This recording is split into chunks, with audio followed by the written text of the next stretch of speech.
कर्म करे किस्मत बने, जीवन का यह मर्म, प्राणी तेरे हाथ में, तेरा अपना कर्म, तेरा अपना।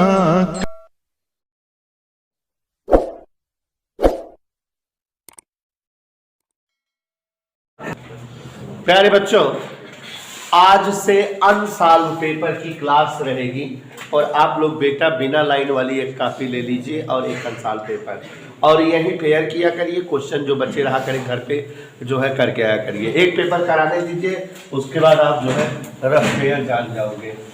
अनसॉल्व्ड पेपर देखिएगा जरा। अनसॉल्व पेपर वर्ष 2019 कोई एक पेपर करा रहे हैं, ध्यान से सुनिए।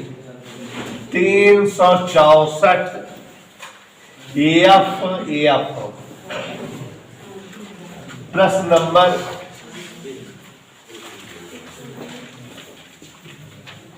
1 का। एक और बढ़िया बात बता रहा हूं, विक्रांता तुम नहीं मानोगी। जैसे बेटा क्वेश्चन लिखे रहिएगा, तुरंत यहाँ नीचे सॉल्यूशन करिएगा। तो कभी कॉपी रिवाइज करनी होगी तो आपको अनसॉल्व नहीं लेना रहेगा, डायरेक्ट कॉपी रहेगी, सामने क्वेश्चन लिखा है, नीचे सॉल्यूशन। तो प्रश्न लिख करके उसका हम लोग हल करेंगे। हाँ बच्चों, क्वेश्चन देखिए आपके सामने पढ़ रहे हैं और पुरानी यादें ताजा हो जाएंगी। एक वृत्ति चालक कुंडली में धारा 2 एम्पियर से 18 एम्पियर तक बढ़ती है। पहले धारा 2 एम्पियर है, बाद में धारा 18 एम्पियर हो गई। कहने का मतलब बेटा डेल्टा आई या डी आई चाहे जो कहो, दिया हुआ है 18-2 16 एम्पियर, और ये 0.05 सेकंड में बढ़ती है। dt भी दे दिया। प्रेरित विद्युत वाहक बल इस दौरान E बराबर 20 वोल्ट है। हमसे स्वप्रेरकत्व या स्वप्रेरण गुणांक बताना है। याद करिए बच्चों, स्वप्रेरकत्व या स्वप्रेरण गुणांक L के लिए 2 सूत्र हैं। एक सूत्र बीना मिश्रा बता रही हैं, N फाई बराबर L आई था धारा और फ्लक्स के साथ में, L बराबर N फाई बटे आई। ठीक बेटा, एक सूत्र था L और प्रेरित विद्युत वाहक बल के साथ। तो अब यहां पर देखो जरा, वही वाला सूत्र लगा देंगे। L बराबर -E बटा di/dt, यही सूत्र होता है।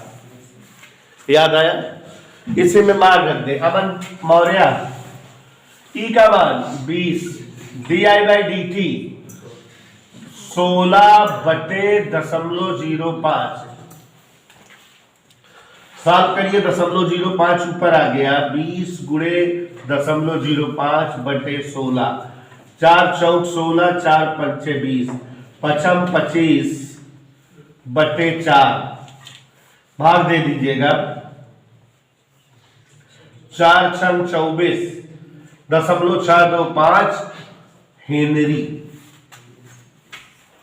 ये आंसर आ गया 0.625 हेनरी।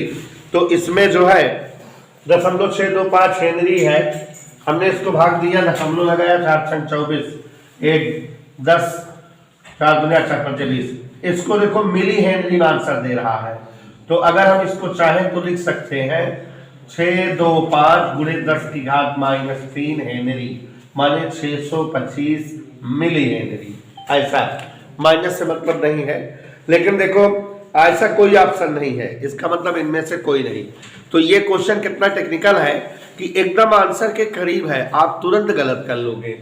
इधर क्लियर, पक्का पक्का गलत कर दोगे, कहोगे कि ये चारों में से कोई एक होना चाहिए।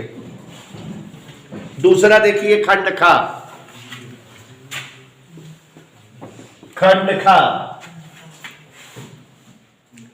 म्यू नॉट एप्सिलॉन नॉट की पावर -1/2 का मान पूछ रहा है। देखो बच्चों, म्यू नॉट एप्सिलॉन नॉट की पावर -1/2 का मान पूछ रहा है, ये क्वेश्चन है। हम बच्चों अगर याद हो आप लोगों को, तो हमने आपको जो है एक डेरिवेशन कराया था गतिमान आवेश तथा चुंबकीय क्षेत्र की तीव्रता में म्यू नॉट और एप्सिलॉन नॉट में संबंध करके, म्यू नॉट और एप्सिलॉन नॉट में संबंध करके दोनों में एक डेरिवेशन कराया था कि mu naught into epsilon not बराबर 1/c²। Mu naught into epsilon not बराबर, नहीं याद होगा तो याद करिए, म्यू नॉट एप्सिलॉन नॉट की पावर -1/2 बराबर 1/c² की पावर -1/2 माने 1/c। सी मतलब प्रकाश का वेग होता है। हाँ बेटा,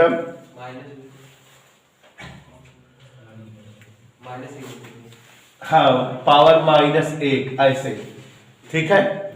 तो अब ये माइनस की का वजह से सी हो गया, ऊपर चला गया, और जब सी ऊपर हो गया तो इसकी वैल्यू 3 × 10⁸ मीटर पर सेकेंड। ये 2 से 2 कट गया, -1 बचा रह गया था, पलट गया। तो ये हो गया 3 × 10⁸ मीटर पर सेकेंड, मतलब सेकेंड पार्ट सही है। खंडगा देखिए, जिसमें लैंग्वेज रहेगा क्वेश्चन में आप प्लीज क्वेश्चन लिख लीजिएगा, और ये तरीका अपनाइए, जो टीचर कहता है उसको करना चाहिए। अब आप क्वेश्चन नंबर गा जगह छोड़ दीजिएगा, हम यहाँ लगा रहे हैं, आप लिखिएगा भी, लिख कर तब लगाइएगा। किसी तार का वैद्युत प्रतिरोध 500 ओम है, इसकी चालकता बताओ।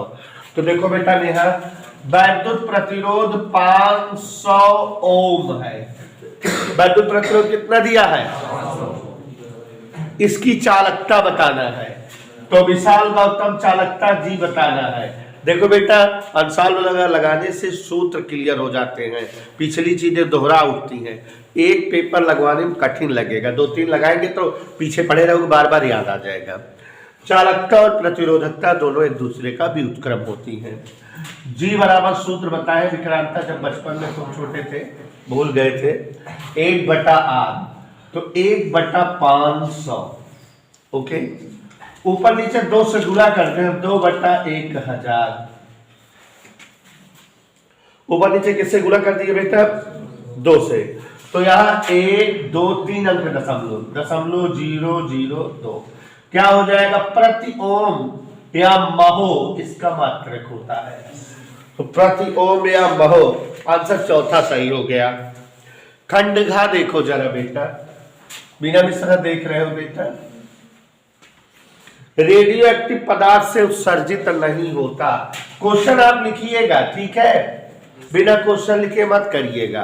रेडियो एक्टिव पदार्थ से उत्सर्जित नहीं होता। पहले जानो रेडियो एक्टिव पदार्थ उत्सर्जित क्या करता है? अल्फा किरण, बीटा किरण, गामा किरण, यही 3 चीजें उत्सर्जित करता है। क्या क्या बेटा? हाँ बेटा बीना। तो रेडियो एक्टिव पदार्थ से अल्फा, बीटा, गामा उत्सर्जित होते हैं। कह रहा है क्या उत्सर्जित नहीं होता? तो देखो जरा, पहला अल्फा कण उत्सर्जित होता है, दूसरा बीटा कण उत्सर्जित होता है, तीसरा गामा फोटॉन उत्सर्जित होता है, चौथा प्रोटॉन। प्रोटॉन उत्सर्जन नहीं होता, प्रोटॉन का उत्सर्जन नहीं होता। विक्रांता बेटा नहीं समझ रहे हो, ध्यान से देखो, गुस्सा हो रही। क्वेश्चन कह रहा है निम्नलिखित कण एक ही वेग से गतिमान है, अधिकतम डी ब्रागली तरंग दैर्ध्य वाला कण बताओ।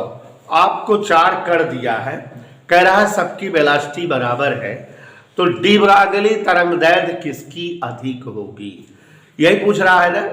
तो देखो जरा, डी ब्रागली तरंग दैर्ध्य का सूत्र हमने आपको बताया है,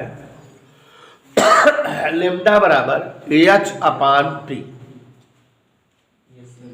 याद आया? तो सभी बदतमीजी के साथ देखें, lambda for electron h/m/e/b, lambda for proton h/m/p/b।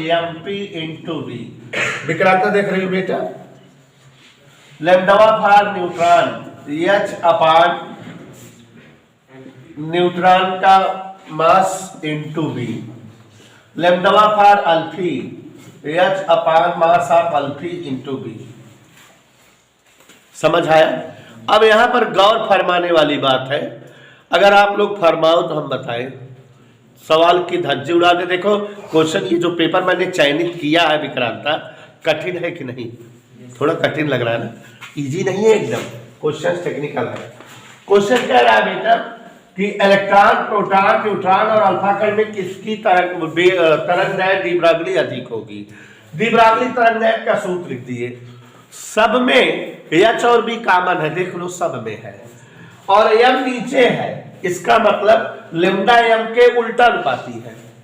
जिसका एम जितने कम होगा उसका जो है लैम्डी उतने ज्यादा होगा। नहीं समझ रहे हो? Implies lambda proportional 1/m।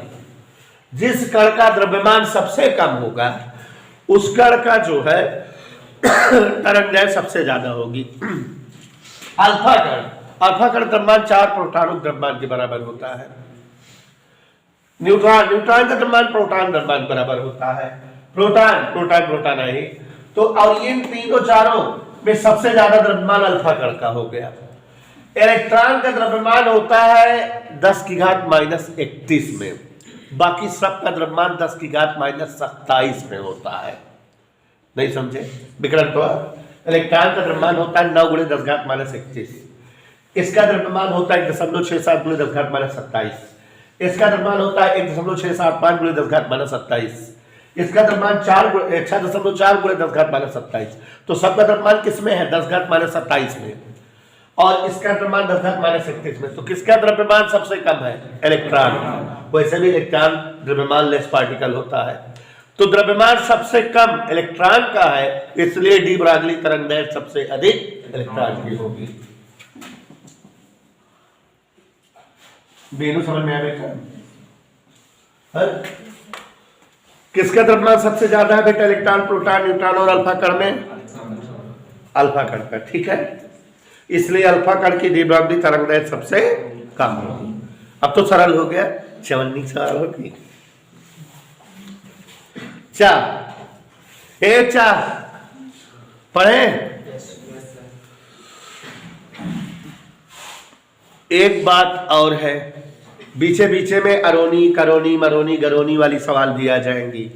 जो नहीं पढ़े हो तो उनको दिखा देंगे, दर्शन करा देंगे। मतलब समझ रहे हो? जैसे जो कोरोना से कट गया है, अब चूंकि 2019 का पेपर है तो 2019 में तो कुछ कटा नहीं था, अब कटा हुआ है, तो ये कोरोना से कटा हुआ क्वेश्चन है, फिर भी बता दे रहा हूं।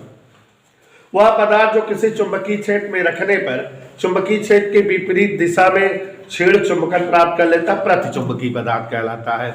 देखो फैराडे मर गए बताकर कि कोई भी पदार्थ में चुंबकत्व का गुण होता है। कौन मर गया बता के? फैराडे की बात बता रहा हूं। फैराडे मर गए बताते हुए कि दुनिया में प्रत्येक पदार्थ में अपना खुद का चुंबकत्व होता है। क्यों? क्योंकि प्रत्येक पदार्थ किससे मिलकर बने हैं मनुष्यों? परमाणुओं से। अब परमाणु में न्यूक्लियस के चारों ओर कौन रनिंग करते रहते हैं? माने आवेश बह रहा है कि नहीं परमाणु में, और जब आवेश प्रवाहित होता रहता है माने धारा प्रवाहित हो रही है, तो इसका मतलब उसके चारों तरफ चुंबकीय क्षेत्र बनेगा कि नहीं? तो मतलब दुनिया के प्रत्येक परमाणु अल्प चुंबकत्व रखते हैं। परमाणुओं से मिलकर पदार्थ बनता भी नो मिश्रा, इसका मतलब पूरा पदार्थ भी चुंबकत्व का गुण रखता है। इधर क्लियर? तो दुनिया के प्रत्येक पदार्थ चुंबकत्व का गुण रखते हैं। कोई कम रखता है, कोई ज्यादा रखता है, कोई धन प्रवृत्ति का, कोई। लेकिन इन पदार्थों को अगर किसी बाह्य चुंबकीय क्षेत्र में रख दिया जाए तो कुछ पदार्थ ऐसे होते हैं जो बाह्य चुंबकीय क्षेत्र में रखे जाने पर बाह्य चुंबकीय क्षेत्र की प्रबलता थोड़ा सा बढ़ा देते हैं। कुछ पदार्थ ऐसे होते हैं जिनकी उपस्थिति से बाह्य चुंबकीय क्षेत्र की प्रबलता थोड़ा ज्यादा बढ़ जाती है, और कुछ पदार्थ ऐसे होते हैं जिनकी उपस्थिति से बाह्य चुंबकीय क्षेत्र की प्रबलता घट जाती है। जो पदार्थ बाह्य चुंबकीय क्षेत्र की प्रबलता थोड़ा बढ़ा दे अनुचुंबकीय पदार्थ कहलाते हैं, जैसे कांच, नमक, मैग्नीज क्लोराइड वगैरह। और कुछ पदार्थ जिनकी उपस्थिति से बाह्य चुंबकीय क्षेत्र की तीव्रता बहुत ज्यादा बढ़ जाए लौह चुंबकीय पदार्थ कहलाते हैं, फेरोमैग्नेटिक, जैसे आयरन, लोहा, कोबाल्ट, निकिल ऐसे। और कुछ पदार्थ जिनकी उपस्थिति से बाह्य चुंबकीय क्षेत्र की प्रबलता पहले से घट जाए, माने जो ऋण चुंबकत्व रखते हो, उन्हें प्रतिचुंबकीय पदार्थ कहा जाता है। जैसे जो है विशाल गौतम, हीरा, सोना, चांदी, ग्रेफाइट, ये सब जो है, जल, ऑक्सीजन, ये सब क्या है? प्रतिचुंबकीय पदार्थ। तो इसमें पूछ रहा है कि इन पदार्थों से जो है बाह्य चुंबकीय क्षेत्र की प्रबलता कम हो जाती है, तो कौन से पदार्थ है? देखो जानकारी के लिए बता दिए, ठीक है, कोर्स में नहीं है क्वेश्चन, कोर्स में नहीं है बेटा। तो ये आपके सामने हमने जो है क्वेश्चन नंबर 1 के सारे पार्ट कर दिया। शायद देखो जरा, पन्ना नहीं खुल रहा है। क्वेश्चन नंबर 1 का सारा पार्ट कर दिया। भाई देखिए, आप हमारे अगर नियम कायदा से नहीं चलेंगे तो हम पढ़ा नहीं पाएंगे। कापी नई कर से लेके आओगे, एक हफ्ता से वो चिल्लाता हूँ बंदर तुमसे, बार बार कापी देखते पड़ रहा है। सामने हमारे इधर तो बैठ, इधर से उधर करो। तो ये अच्छा लड़का है, इसके बाद भी जो है मलिशपन फैलाता है। हाँ देखो जरा, एक कॉपी बना लो बेटा, उससे रिवीजन हो जाएगा और क्वेश्चन लिख करके तब सॉल्यूशन। और कल से बेटा जो छोटे क्वेश्चन है उतना अंदाज की जगह घर से क्वेश्चन लिख के आया करोगे इसी कॉपी में, जिससे समय बचेगा। बेटा नकुल बेवकूफ मत बनवाए, जो कॉपी लेके चली आई हो। क्वेश्चन नंबर 2 का पढ़े, हमसे कहो पढ़ो सर। किसी तार का प्रतिरोध, अच्छा एक चीज देखो आप, धुआंधार न्यूमेरिकल है, आप लोग न्यूमेरिकल से दूर भागते हो, एक एक नंबर ही क्वेश्चन भी न्यूमेरिकल है। देख लो मोटू गोलू, किसी तार का प्रतिरोध R ओम है। प्यारे बच्चों, किसी तार का प्रतिरोध, एक नंबर का सवाल कितनी लंबी है देखा, जब हम कहा बता, यदि इसे मूल लंबाई के n गुना खींचा जाए तो नए तार का प्रतिरोध क्या हो जाएगा। कोई तार है, इसका प्रतिरोध कितना है R, अगर इसको n गुना खींच दिया जाए तब प्रतिरोध क्या हो जाएगा। अब भाई जो है बिना लगाए तो लगाए ना पाओगे, बिना बताए, उससे जाना था यानी स्क्वायर गुना हो जाता, कितना गुना हो जाता, लेकिन कैसे। इधर देखा, कछु देवा विक्रांता है मैं कुछ ना देवा, माना तार की लंबाई, इधर देखो लंबाई क्या मान ले यार, क्षेत्रफल क्या मान ले बच्चों a, इसलिए r बराबर जोर से बोलो क्या होता है, रो या लपा दे, यही होता है कि नहीं। कह रहा इसकी लंबाई n गुना खींच दी जाए तो नई लंबाई अब कितना हो गई, नई लंबाई n l। जब तार जो है हम खींचते जाओगे तो तार पथराता जाएगा, माने क्षेत्रफल कम होता जाएगा, लेकिन तार का द्रव्यमान और आयतन तो घटेगा बढ़ेगा नहीं। तो यही लॉजिक लगाते हैं, नया आयतन तार का बराबर पुराना आयतन, बिनु सब भूल गए, नया आयतन बराबर, याद करिए, नया आयतन बराबर, तो आयतन मतलब आधार क्षेत्रफल थोड़ी ऊंचाई, नया आयतन पुराना आयतन में आधार क्षेत्रफल a था, लंबाई l थी, और नए आयतन में लंबाई n है, आधार क्षेत्रफल नहीं मालूम, l से l कट गया, a' बराबर देखो a बटा n आ गया, नया क्षेत्रफल आ गया, इसलिए नया प्रतिरोध r' रो l की जगह क्या लिखे अपान a, तो ये n से ऊपर गया, n square rho l upon a, n square rho l upon a किसका मान है, आंसर आ गया ना। वैसे भी हमने बताया था कि कितना हो जाएगा प्रतिरोध, n स्क्वायर गुना, बताए थे ना। सोचो एक नंबर की सवाल है बेटा, लगाना पड़ रहा है कि नहीं, बलिष्पन नहीं है। खा, स्वप्रेरकत्व की परिभाषा दीजिए। खा, स्वप्रेरकत्व, याद करो बीना मिश्रा 2 तरह से परिभाषा लिखाए थे बेटा, याद नहीं होगी। एक इस सूत्र के द्वारा, एक n⁵/i से, तो n⁵/i से लिखा दे हैं, अंदाज कितना जगह छोड़ के लिखो। किसी कुंडली में एकांक धारा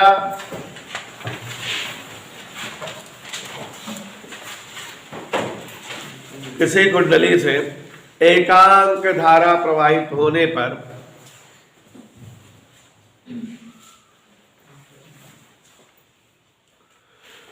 किसी कुंडली से एकांक धारा प्रवाहित होने से उत्पन्न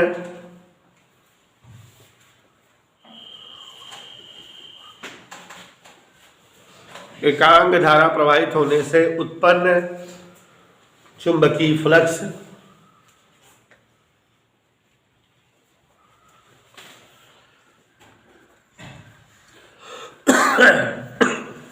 स्वप्रेरकत्व तो कहलाता है। इसका मात्रक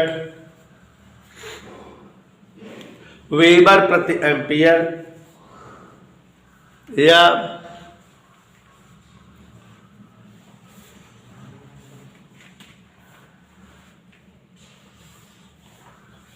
वेबर प्रति एम्पियर या हेनरी होता है। यार थोड़ा देखो जरा, इसको भाग दोगे तो 4 संख्याओं में पूरा पूरा उतर रहा है 2-2 अंक, इसलिए 0 बढ़ा देंगे तो 0.0625 माने 62.5 गुणे 10 घात -13 मतलब 62.5 मिली हेनरी। 2 का घात, ध्यान दीजिएगा, आप सबकी जानकारी के लिए बिना विसरण बता दे रहे हम कि कुछ क्वेश्चन जो कोरोना की वजह से कट गए हैं, लेकिन बेटा वो सब जो है हमारे कंपटीशंस में पूछे जाएंगे। तो ये विद्युत चुंबकीय तरंग एक अंतिम चैप्टर हुआ करता था, उसका क्वेश्चन है। उसमें केवल जो है एक ही सूत्र होता था, तो हम बता दे रहे हैं, अपच नहीं होगा, जानकारी के लिए जानते रहिए, कोर्स में नहीं है।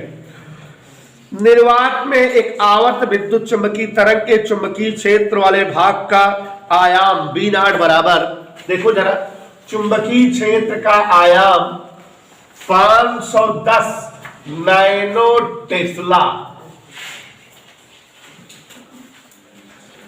तरंग के विद्युत क्षेत्र वाले भाग का आयाम बताओ। विद्युत क्षेत्र वाले भाग का आयाम E बताना है।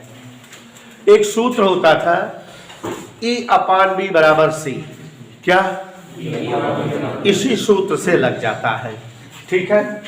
तो E/B बराबर C, तो E बराबर C इंटू B0। C की जगह 3 गुणे 10 की घात 8, 510 गुणे 10 घात -9। ये बेटा 0 से 9 हो गया, 3 1 कम 3, 3 5 15। ये E0 की वैल्यू हो जाती थी। तो ये बच्चों की अभ्यास का सवाल है विद्युत चुंबकीय तरंग का। और ये जो है विद्युत चुंबकीय तरंग का जो सवाल है 153, क्या आ गया इसका मात्रक? वोल्ट प्रति मीटर। चूंकि चुंबकीय क्षेत्र की तीव्रता न्यूटन पर कूलम या वोल्ट प्रति मीटर होता है ना मात्रक, ये आ गया। अब अगर ये सूत्र आपको याद रहेगा तो कर लेंगे कि नहीं खट से। अब आपको कोई दिक्कत तो नहीं होनी चाहिए, हमने लिख दिया बेटा, ठीक है। अगला क्वेश्चन देखो जरा, कह रहा है माइक्रोवेव का तरंगदैर्घ्य परिसर तथा इससे उत्पन्न स्रोत। देखो बच्चों, जब विद्युत चुंबकीय तरंग वाला पाठ आपको पढ़ाते हम रहता अगर जो है कोर्स में, तो उसमें बेटा हर प्रकार की तरंगों की तरंगदैर्घ्य और आवृत्ति परिसर बताया गया था। जैसे एक्स किरणें, रेडियो तरंगे, माइक्रोवेव सूक्ष्म तरंगे, सबका जो है तरंगदैर्घ्य और क्या बताया गया था? आवृत्ति परिसर। तो वो जब चैप्टर पढ़े होते तो आपको पता रहता कि कौन कौन तरंगों की तरंगदैर्घ्य क्या क्या होती है, किसकी कम होती है, किसकी ज्यादा होती है। तो उस पहले जब था कोर्स में तो क्वेश्चन पूछता था, तो वही पूछा है माइक्रो तरंगों का क्या पूछा है बेटा? आवृत्ति परिसर, सही, तरंगदैर्घ्य परिसर। तो लिख लीजिए माइक्रो तरंगों की आवृत्ति परिसर 1 मिली से 0.3 मीटर तक, मतलब ऐसे 1 गुणे 10 घात -3 मीटर से इनकी तरंगदैर्घ्य सबसे कम होती है सूक्ष्म तरंगों की, 3 गुणे 10 की घात -1 मीटर। तो आवृत्ति सबसे कम होती है, तरंगदैर्घ्य सबसे ज्यादा, उल्टा बोल दिए, ठीक है बेटा। और इनका उत्पादन 2 लित्रों से होता है। किससे होता है बेटा? 2 लित्रों। 2 लित्रों मतलब दोलन जिससे होता है, निर्वात में दोलन करने वाले उपकरण या विद्युत उपकरण में जिनमें दोलन होता है, उन्हीं से ये तरंगे बनती हैं। इन तरंगों की आवृत्ति क्या होती है? सबसे कम। तरंगदैर्घ्य क्या होती है? सबसे अधिक। अब अंगा वाला क्वेश्चन बिल्कुल कोर्स में नहीं है, डेनियल व जर्मर का प्रयोग, नहीं तो एक चैप्टर पढ़ते आप एक्स किरण, तो उसी में जो है डेनियल जर्मर वाला प्रयोग है, ठीक है। छोटा रहता है बता देते। रेडियो एक्टिविटी वाला भी कोर्स में नहीं है, लेकिन बता दे रहे हैं, कहो रेडियो एक्टिविटी वाला सवाल है इसलिए बता दे रहे हैं। कह रहा है रेडियो एक्टिव पदार्थ की सक्रियता 25 दिनों में घटकर 1/8 रह जाती है। अर्धायु की गणना करिए। तो देखो जरा, एन बराबर केमिस्ट्री पढ़े हो, रेडियो एक्टिव पदार्थ की बची मात्रा बराबर n 0 गुणे 1/2 की घाते n। पढ़े हो कि नहीं नीनू बेटा केमिस्ट्री में? रेडियो एक्टिव पदार्थ की बची मात्रा बराबर, ऐसे देखो सूत्र लिखे हैं, n बराबर n 0 गुणे 1/2 की घाते n। तो बची मात्रा देखो क्या कह रहा है, कह रहा है 1/8 रह जाती है। तो n 0/8 बचती है, शुरू में n 0 थी, 1/2 की पावर n, n 0 कट गया, 1/2 की घाते 3, 1/2 की घाते n बराबर क्या आ गया बच्चों? कह रहा है अर्धायु बताओ। कुल समय का सूत्र होता है कुल समय बराबर nt हाफ। क्या होता है बेटा? n गुणे अर्धायु। तो कुल समय दिया हुआ इसने, कितना समय दिया? 25 दिन। n 3 आया है, t हाफ ही तो बताना है। तो t हाफ माने अर्धायु आ गया 25/3 दिन। ये इसकी अर्धायु पता लग गई। तो ये बेटा हमारा क्वेश्चन नंबर 2 हो गया। अब क्वेश्चन नंबर 3 से 2 नंबर ही क्वेश्चन है। क्वेश्चन नंबर 3 का 2 नंबर ही क्वेश्चन है, ध्यान से देखिएगा। 5400 एंगस्ट्रॉम तरंगदैर्घ्य का विकिरण एक धातु पर गिरता है। किसी धातु पर आपतित होने वाले विकिरण की तरंगदैर्घ्य 5400 एंगस्ट्रॉम है प्यारे बच्चों, और उस धातु का कार्यफलन W दिया हुआ है 1.9 इलेक्ट्रॉन वोल्ट।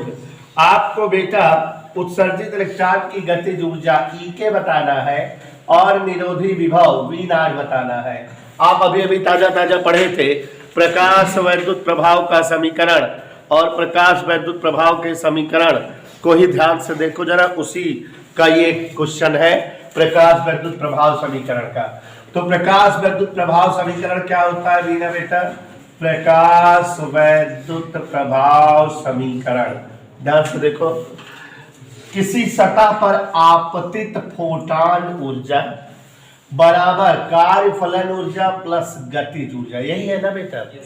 तो हम लोग E का जगह लेमडा दिया है तो hc/लेमडा का यूज करेंगे, और बेटा W 1.9 इलेक्ट्रॉन वोल्ट दिया है, E के अपने आप आ जाएगा। E के कैसे आएगा प्यारे बच्चों? E के बराबर, ये इधर ट्रांसफर कर दो, hc/लेमडा माइनस 1.9 इलेक्ट्रॉन वोल्ट।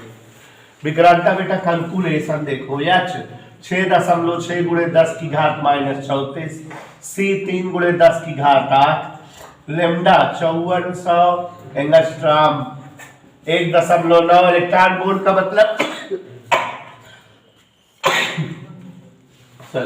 1.6 गुणे 10 की घात -19 जूल। इसी को बच्चों हल कर ले। 2 नंबर का प्रश्न है तो थोड़ा कैलकुलेशन तो टेक्निकल रहेगा ही, तो ध्यान से देखिएगा जरा। दशमलव हटा दे, 0 बढ़ गया। आप सभी को पता है 6 से ऊपर नीचे कट जाएगा। 6 ग्राम में 66 गुणे 3, और यहाँ 6 9 54,000। ठीक है ना बेटा, समझ रहे हो? 10 की घातें इकट्ठा कर लो, 10 की घात 34 प्लस 8 ऋण 10 ऊपर गया धन 10, माइनस इन दोनों का गुणा कर लो, 16 9 144, 4 8 से 14, 16 कम 16 14 30। आमिर खान कोई दिक्कत देगा? 3 त्रिका 9, 11/3 गुणे, यहाँ देखो बेटा 10 8 18, 34 में 18 गए -16, 3 और -19। अच्छा बैठे रहो बेटा सब लोग, -3.04 गुणे 10 की घात 19। थोड़ा सा और साथ करो, आलू प्रजापति 3 से भाग दो, 3 त्रिका 9, आलू प्रजापति यहाँ देखो 9 11 में सुनाओ गए 2, 3 6 18 गुणे 10 की घात -19 -3.04 गुणे 10 घात -19 घटा दो। आदित्य वर्मा इसमें से इसको घटाओगे जब 67 से 4 घट गया 0.63 गुणे 10 की घात -19, ये आ गया बेटा जूल। हम इसको जो है 0.63 गुणे 10 की घात, 1 मिनट बेटा दिखा रहे हैं, 10 घात -19 बटा 1.6 गुणे 10 घात -19, भाग दे दे इलेक्ट्रॉन वोल्ट में बदल जाएगा। तो यहाँ पर देखो ये दोनों कट गया, ये दशमलव उठाएंगे तो 160, 63 बटे 160 इलेक्ट्रॉन वोल्ट माने दशमलव, अब ये दशमलव लगाएंगे 630, 63, 16 चौको 64, 16.39 इलेक्ट्रॉन वोल्ट, ये आंसर आ जाएगा। सभी बच्चे ध्यान दीजिएगा, क्वेश्चन कह रहा है किसी धात, लगाते रहिए समझते रहिए, किसी धात की सतह पर 5400 एंगस्ट्रॉम तरंग दैर्घ्य का प्रकाश आपतित होता है। आलोक प्रजापति तरंग दैर्घ्य दिया है 5400 एंगस्ट्रॉम, आदित्य वर्मा बेटा देख लो तुम दोनों लोग, इस धातु का कार्यफलन 1.9 इलेक्ट्रॉन वोल्ट है, इसकी गतिज ऊर्जा और निरोधी विभव बताना है। 2 नंबर का प्रश्न देखो कितना टाइम लग रहा है सिरताज, ये बोर्ड के क्वेश्चन है। अब बच्चों प्रकाश विद्युत प्रभाव समीकरण वीनू मिश्रा क्या होता है बेटा, E बराबर W प्लस ई के। अब E की जगह चूंकि लेमडा दिया बेटा HC अपान लेमडा, W की जगह 0.9 इलेक्ट्रॉन वोल्ट E के लिखा रहने दिए बेटा, E के जानना है तो इसको इधर 75 कर दें, तो HC upon lambda minus 1.9 electron volt is that okay बेटा। अब यहाँ S का मान रख दिए 6.6 गुणे 10 घात -34, C का मान 3 गुणे 10 घात 8, और यहाँ लेमडा का मान बेटा 5400 एंगस्ट्रॉम, दशमलव ऊपर वाला हटा के नीचे 0 बढ़ा दिए, और यहाँ जो इलेक्ट्रॉन वोल्ट था 1.6 गुणे 10 घात -19 जूल, 1 इलेक्ट्रॉन वोल्ट में होता लिख दिए। आलोक बेटा 66 11 कटेगा, 11 6 66 11 आया, और आलोक जी 6 से इसको भाग दोगे 6 9 54 9000, ऊपर वाला 3 लिखा रहने दिए, 34 8 10 1 10 के घात इकट्ठा कर दिन, 10 8 18 और 34 18 गए 16 1 3 0 19 हो गया, 11 3 33 बटा 9 3 3 9 11 बटा 3, और यहाँ बिटवा 1 गुणा 3 3.04 गुणे 10 घात -19, 11 3 से भाग दे 3.67 आए, 3.67 3.04 घटाओ 0.63 आए, 10 घात -19 बाय का इलेक्ट्रॉन वोल्ट बदल के उत्तर देता ही, कोनो जरूरत ना है भाई ये उत्तर हो जाए, तो इलेक्ट्रॉन वोल्ट बदले 0.39 इलेक्ट्रॉन वोल्ट आएंगे। एक आंसर आया बेटे भाई, एक की और पूछा था बेटा, का और पूछा था निरोधी विभव, क्या पूछ रहा है निरोधी विभव। तो यहाँ पर ध्यान दीजिए जरा, चूंकि E के बराबर E इंटू बी यही होता है, तो यहां ध्यान दो ना सब लोग, B0 बराबर E के अपान E के कितना रहा बेटा 0.63 गुणे 10 घात -19, और E से भाग करेंगे, एक भाग भैया निकाले है भाग दे एसी कितना आ रहा है 0.39, तो बेटा ये 3.9 वोल्टेज आ गया, ठीक है, तो पता लग गया। अब अगला क्वेश्चन देखो जरा, खंडखा पढ़ते हैं, तरंग दैर्घ्य 5 गुणे 10 घात -7 मीटर के फोटान की ऊर्जा का मान इलेक्ट्रॉन वोल्ट में बताओ। आप लोग खुद समझो बेटा कि इस चैप्टर से 2 सवालें मिल गई, मतलब 4 नंबर आ गया, यही चैप्टर सवाल ये भी है, देख लो। तो अब यहां पर बेटा खंडखा, सभी बच्चे ध्यान देंगे, और एक चीज देख लो, ये पेपर जो लगवा रहे हैं थ्योरी ज्यादा मिल रही है कि न्यूमेरिकल, एक नंबर क्वेश्चन वो न्यूमेरिकल, हाँ बेटा क्या बताइए हम तो का सबका, और वो भी अच्छे हैं। तरंग दैर्घ्य लैम्डा बराबर 5 गुणे 10 घात -7 मीटर। भाई देखो अगर विक्रांता बेटा उतारने में रहोगे तो फिर नंबर नहीं पाओगे, समझो बेटा, देख रहे हो कितना न्यूमेरिकल है, 5 गुणे 10 घात -7 मीटर। फोटान की ऊर्जा का मान इलेक्ट्रॉन वोल्ट में बताओ, इस फोटान की ऊर्जा इलेक्ट्रॉन वोल्ट बताना है। फोटान ऊर्जा जब जो है तरंग दैर्घ्य दिया रहता है बेटा तो HC अपान लैम्डा निकालते हैं, प्रकाश विद्युत प्रभाव पढ़ाए हैं, तो देखो ना कुल बेटा E बराबर HC अपान लैम्डा, H 6.6 गुणे 10 की घात -34, C 3 गुणे 10 की घात 8, और लैम्डा 5 गुणे 10 की घात -7। नहीं मानोगी देखो, अब यहां पर देखो ऊपर नीचे 2 से गुणा करें, पूछो हमसे काहे तो नहीं बताएंगे, 2 3 6 2 5 6 10, तो 6 हो गया, ये 6 में इसमें गुणा करो, 6 6 36 3 39 गुणे 34, आई 7 ऊपर गया, कितना हो गया 8 7 34 15 गए 19, और ये दशमलव यहाँ आई जो 10 रहा है, तो इकाव आई है इतना, जूल आई है। इलेक्ट्रॉन वोल्ट मतलब क्या है बेटा? इलेक्ट्रॉन वोल्ट का मतलब होता है 1.6 गुणे 10⁻⁻19 जूल। तो ये इससे भाग दे दो, दशमलव हटेगा 160, 160 दूनी 320, 76, 760, 16 चौको 64, 640, 760 में 640 गए 120, 16 सत्ते 112, 16 पंचे 80 बात करते। तो ये इलेक्ट्रॉन वोल्ट में आ गया इसकी कार्यफलन ऊर्जा। बगी देखना है क्वेश्चन नंबर का 3 का। देखो बेटा ये 2-2 नंबर ही क्वेश्चन है, इसलिए थोड़ा टाइम देते हुए लगा रहे हैं, हमको दिख भी कर रहा है, ध्यान से देखना। ए और बी 2 पॉइंट है जिनके बीच 2 संधारित्र है। कौन है बोल रहा है? अथर्व पढ़ाई ध्यान ना देता तो मारा जाए। ए और बी 2 संधारित्र, यहां कौन सा संधारित्र है? C1। यहां कौन सा संधारित्र है? C1 का म्यू क्या है? पढ़ो। C2 दिख दे रहा है क्या तुम? इधर R1 R2 क्या ओम के है? R1 R2 बैठरा लगा है।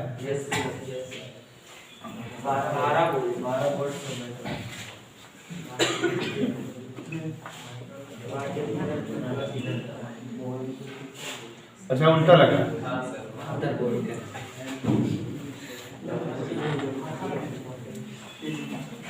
इससे कोई मतलब नहीं है,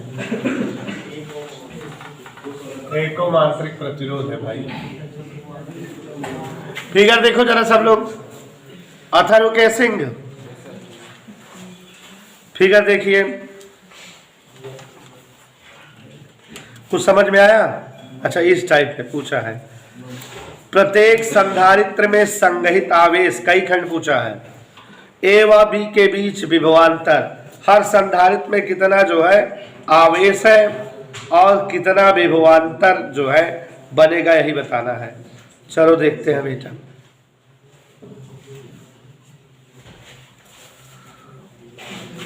प्रत्येक संधारित्र में कितना आवेश है और विभवांतर।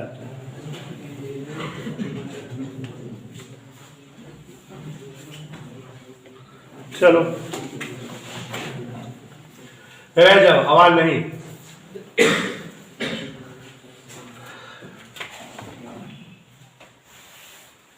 चित्र दिखाई दिया बेटा?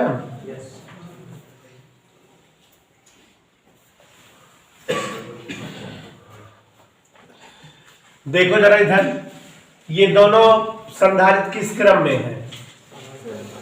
समांतर क्रम में है। समांतर और श्रेणी थोड़ा सा जो है कंफ्यूजन करता है। यहाँ ए और बी कर दिया, माने इस तरफ अलग फिगर है और इस तरफ अलग फिगर है। अगर ये दोनों पॉइंट ना होता तो दोनों श्रेणी क्रम में, ये दोनों भी श्रेणी क्रम में हो जाते। यही जो बीच बीच में पॉइंट बना दिया इसलिए डिस्टर्ब कर दिया। तो ये इधर परिपथ इधर वाला है, इधर परिपथ इधर वाला, तो ये अलग परिपथ है, ये अलग परिपथ, दोनों परिपथ एक दूसरे क्या है? समांतर। ठीक है। और समांतर परिपथ जब दोनों इधर और इधर वाले समांतर हैं तो समांतर परिपथों में क्या समान होता है? विभव। श्रेणी परिपथों में धारा समान होती है, समांतर परिपथों में विभव। जो विभव इस परिपथ का होगा वही इस परिपथ का होगा, वही शामिल है टोटल विभव होगा। इधर क्लियर? अब यहाँ पर थोड़ा सा ध्यान देना है, अलग अलग। अगर अभी तुल्य संधारित्र की धारिता निकाले, तुल्य धारिता दोनों किस क्रम में है? समांतर क्रम में। तो देखो जरा, तुल्य धारिता C बराबर C1 प्लस C2। तुल्य धारिता क्या आएगी? C बराबर C1 प्लस। समांतर संयोजन का सूत्र क्या होता है? C बराबर C1 प्लस C2। तो 1 प्लस 2 3 में हुआ। तुल्य धारिता आ गई। ठीक, तुल्य प्रतिरोध देखो जरा गौर से, तुल्य प्रतिरोध ये दोनों किस क्रम में है? तो 1/r बराबर 1/3 प्लस 1/6 कितना आ जाएगा? 1/r बराबर 3 और 6 का लघुत्तम 6, 3 2 6, 6 कम 6, 3/6, r बराबर 2 एम्पीयर, 2 ओम। धारा निकाल ले, सेल से कितनी धारा निकलेगी, कितनी धारा प्रवाहित होगी। तो अब यहां पर देखो जरा, I बराबर E/R प्लस R, तो E/R प्लस R यही फार्मूला है। एक एक स्टेप थोड़ा थोड़ा कर रहे हैं, थोड़ा थोड़ा समझते जाइए। E 12 वोल्ट, R 2 ओम यहाँ है, 1 ओम वहां है, ये आंतरिक प्रतिरोध के रूप में, और तुल्य प्रतिरोध 2 ओम है। तो ये 12 को 3 से भाग देंगे, 4 एम्पियर की धारा। तो परिपथ में क्या एम्पियर धारा है बेटा? 4 एम्पियर धारा निकलेगी। जब यहां से 4 एम्पियर धारा ऐसे यहां 4 एम्पियर धारा निकली, तो ये दोनों संयोजनों में धारा का मान बटेगा। बटेगा कैसे? क्योंकि दोनों समांतर संयोजन में, इसलिए दोनों परिपथों के लिए धारा अलग अलग रहेगी। इधर वाले के लिए अलग रहेगी और इधर वाले के लिए अलग, लेकिन विभवांतर समान रहेगा। तो अब यहाँ पर जो है विभवांतर निकाल ले। तुल्य प्रतिरोधो हेतु विभवांतर B बराबर I इंटू R, धारा हमें पता है कितना आ रही है, 4 एम्पियर, और दोनों का तुल्य प्रतिरोध हमें पता लग चुका है, तुल्य प्रतिरोध 2 ओम। तो ये जो है तुल्य विभवांतर या A और B के बीच का विभवांतर आ गया। किसका विभवांतर आ गया? और यही इधर का भी विभवांतर होगा, और यही, ठीक है, यही इस साइड का भी विभवांतर होगा, यही पक्का बेटा, विभवांतर पता लग गया। हमसे जो है एक आंसर आ गया, कह रहा था विभवांतर बताओ, आ गया। दूसरा कह रहा है दोनों संधारित्रों में संग्रहित आवेश। तो पहले संधारित्र हेतु देखो जरा फिगर समझो, इधर और इधर दोनों फिगर के लिए विभवांतर बराबर हो गया, कितना आ गया है? समांतर संयोजन में जो अलग अलग विभवांतर होता है वही शामिलात होता है, या जो शामिलात होता है वही अलग अलग होता है। तो माने इसका विभवांतर 8 वोल्ट, C1 हेतु V बराबर 8 वोल्ट। हमको चाहिए का Q1 आवेश, संग्रहित आवेश पूछ रहा है ना। Q बराबर क्या सूत्र होता है? CB, तो C1B, C1 कितना है? 1, V कितना है? 8, तो 8 μC पहले पर आवेश आ गया। और दूसरे पर आवेश बेटा Q2, C2B, C2 कितना है? 2, और V कितना है? तो 16 μC। समझ आया बेटा? ठीक है, तो एक बार फिर से देख लीजिए जरा। सबसे पहले सिस्टमेटिक वे में किया, इधर और इधर एक परिपथ ये ऐसे है, एक परिपथ ऐसे है, दोनों परिपथों का समांतर संयोजन है। तो तुल्य जो है संधारित्र की धारिता आ गई 3 म्यू, तुल्य जो है प्रतिरोध आ गया 2 ओम का। अब अगर हम सेल से धारा निकालना चाहे तो धारा I बराबर E बटा R प्लस R के हिसाब से 4 एम्पियर आ गई। तो इस परिपथ पे और इस परिपथ पे जब यहां से धारा आएगी 4 एम्पियर, तो दोनों के शामिलात में 4 एम्पियर की धारा बहेगी। तो शामिलात का वोल्टेज 4 दूनी 8 वोल्ट, मतलब इन दोनों में 8 वोल्ट का वोल्टेज खर्च होगा और बाकी यहां खर्च हो गया होगा। यही तो बात है। तो अब यहां जब 8 वोल्ट का वोल्टेज आया, इस शामिलात का A और B के बीच का वोल्टेज बताना था हमें, A और B के बीच का वोल्टेज बताओ, एक आंसर आ गया। फिर बेटा ये इधर वाला परिपथ और इधर वाला परिपथ दोनों समांतर संयोजन जोड़े हैं, जिसका विभवांतर 8 वोल्ट आया है। समांतर संयोजन में विभवांतर सेम होते हैं, तो इसका मतलब इस साइड का विभवांतर 8 वोल्ट और इस साइड का भी विभवांतर 8 वोल्ट, माने C1 हेतु विभवांतर 8 वोल्ट और C2 हेतु विभवांतर 8 वोल्ट। तो C1 के लिए आवेश आ गया, C2 के लिए आवेश आ गया। इधर टोके बेटा ओके, आगे बढ़ते हैं। चलिए खंड, सोचो 2 नंबर का सवाल है लेकिन 4 नंबर की बुद्धि लगानी पड़ रही है। हाँ, घा पोलोराइडों से समतल ध्रुवित प्रकाश की जांच आप कैसे करेंगे? देखो बच्चों, जैसे कुछ क्वेश्चन ऐसे भी आते जाएंगे जो चैप्टर अभी आप नहीं पढ़े हो, तो पोलोराइड अभी आप पढ़े नहीं हो तरंग वाले में। और एक चीज और, पोलोराइड वाला चैप्टर पूरा पूरा कोरोना से डिस्टर्ब हो गया है, मतलब हट गया है पोलोराइड का। पोलोराइड ध्रुवण वगैरह था, हम मगर पढ़ा देंगे आपको। तरंग पढ़ा ही रहे हैं ना, तो 2-3 दिन में पहुंच जाएंगे वहां तक। तो जो आप नहीं पढ़े उसको छोड़ देना, जगह उतना, इसके लिए जो है 7-8 लाइन छोड़ देना, ठीक। अथवा वाला देखो करा रहे हैं। किसी दूरदर्शी की विभेदन क्षमता किस प्रकार बढ़ाई जा सकती है, इसके विभेदन सीमा के लिए सूत्र लिखो। तो ध्यान दीजिएगा, घा का अथवा वाला प्रश्न, घा का अथवा वाला प्रश्न। पोलोराइड को जो है कोर्स से हट गया है, ठीक है, लेकिन हम पढ़ा देंगे तरंग में। तरंग का लास्ट चैप्टर है पोलोराइड ध्रुवण, हाइगेंस की खोज है। चलिए अथवा वाला प्रश्न, कह रहा दूरदर्शी की विभेदन सीमा और विभेदन क्षमता। भूल गए होंगे, याद नहीं होगा, याद दिला रहे हैं। याद ध्यान समझिए, कोई भी प्रकाशिक यंत्र, क्या बोले हम, कोई भी प्रकाशिक यंत्र चाहे दूरदर्शी हो चाहे सूरदर्शी हो, दो निकटवर्ती वस्तुओं का प्रतिबिंब, जैसे जो बहुत नजदीक नजदीक वस्तुएं रखी होती हैं, उसको किसी यंत्र से देखो तो दोनों का प्रतिबिंब एक ही जगह जो है दिख रहा है, अलग अलग नहीं दिखता। तो अब अगर प्रकाशिक यंत्र का ऐसा सेटलमेंट करें कि दो निकटवर्ती वस्तुओं का प्रतिबिंब दूर दूर या अलग अलग दिखे, तो वह क्षमता दूरदर्शी या उस प्रकाशिक यंत्र की विभेदन क्षमता कहलाती है, अलग अलग करने की क्षमता।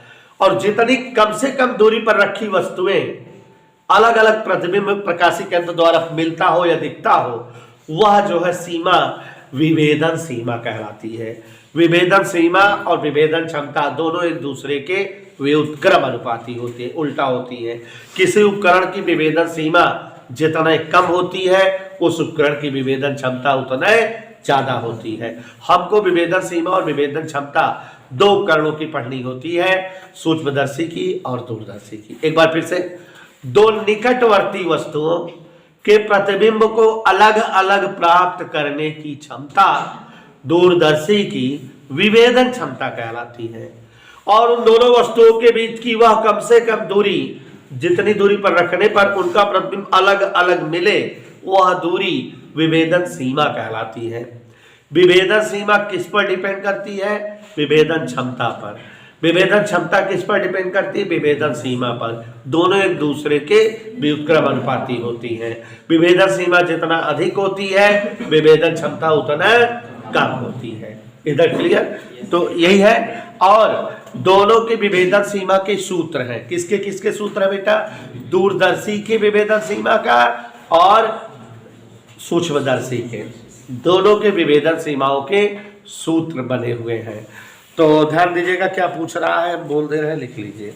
कह रहा है दूरदर्शी की विभेदन क्षमता किस प्रकार बढ़ाई जा सकती है, विभेदन सीमा के लिए सूत्र लिखिए। लिखो, दूरदर्शी की विभेदन क्षमता,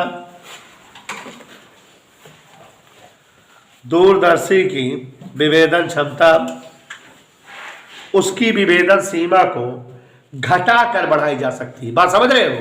उल्टा, दूरदर्शी की विभेदन सीमा, दूरदर्शी की विभेदन क्षमता उसकी विभेदन सीमा को घटाकर बढ़ाई जा सकती है। विभेदन सीमा घटाएंगे तो विभेदन क्षमता क्या हो जाएगी? बढ़ जाएगी।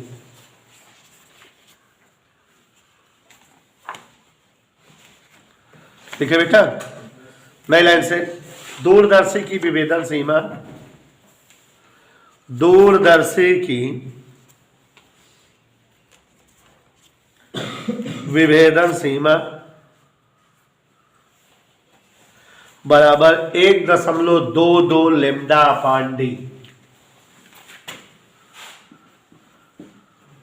विभेदन सीमा बराबर 1.22 लैम्डा अपान डी। किसका सूत्र है? क्वेश्चन एक बार फिर से समझिए। विभेदन सीमा का सूत्र क्या होता है बेटा? 1.22 लैम्डा अपन डी। यहाँ लैम्डा क्या है? आपतित प्रकाश की तरंगदैर्घ्य। डी क्या है? दूरदर्शी के अभिदिशक का द्वारक। तो अब एक मिनट, कह रहा है दूरदर्शी की विभेदन क्षमता स्नेहा ऊर्जा कैसे बढ़ाई जा सकती है? तो विभेदन क्षमता बढ़ाना है, इसका मतलब विभेदन सीमा क्या हो तो घटेगी कैसे? आप यहां पर भी देख कर बोल सकते हो। आप कम तरंगदैर्घ्य वाला प्रकाश अगर आपतित कराया जाए, लैम्डा कम रहे, तो विभेदन सीमा कम रहेगी और जो है क्षमता क्या हो जाएगी? बढ़ जाएगी। तो दूरदर्शी की क्षमता, विभेदन क्षमता कम तरंगदैर्घ्य वाला प्रकाश आपतित कराकर या दूरदर्शी के रूप में ज्यादा अभिदृश्यक का द्वारक प्रयोग करके। अगर ज्यादा अभिदृश्यक का द्वारक प्रयोग करेंगे, डी ज्यादा रहेगा तो विभेदन सीमा घटेगी और विभेदन क्षमता बढ़ेगी। इधर के लिए तो यहां लिख देना, अतः स्पष्ट है कि विभेदन क्षमता बढ़ाने के लिए दोनों जवाब लिखा दे रहे हैं। विभेदन क्षमता बढ़ाने के लिए अधिक द्वारक वाला अभिदिशक प्रयोग करना होगा। अधिक द्वारक वाला अभिदिशक प्रयोग करना होगा या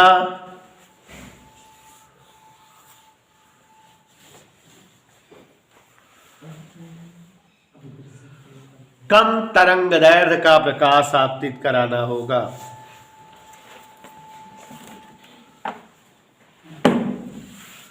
कम तरंगदैर्घ्य का प्रकाश आपतित कराना होगा। हो गया बेटा? प्रश्न नंबर 4। सब 2-2 नंबर के क्वेश्चन है, ध्यान से देखिए अर्सलाने। हाँ ए बेटा देखो 3 नंबर क्वेश्चन है मोरी माई को, 3 नंबर आई थे। 3 पढ़े।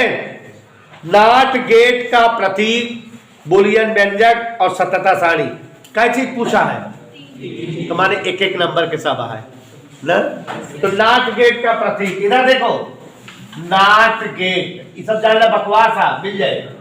प्रतीक, प्रतीक कैसे होता है? विक्रांतो, विक्रांतो यहाँ बेटा ए लिखना, यहाँ वाई, ये प्रतीक हो गया। 1 नंबर पा गए, बोल पा गए 1 नंबर, बोल।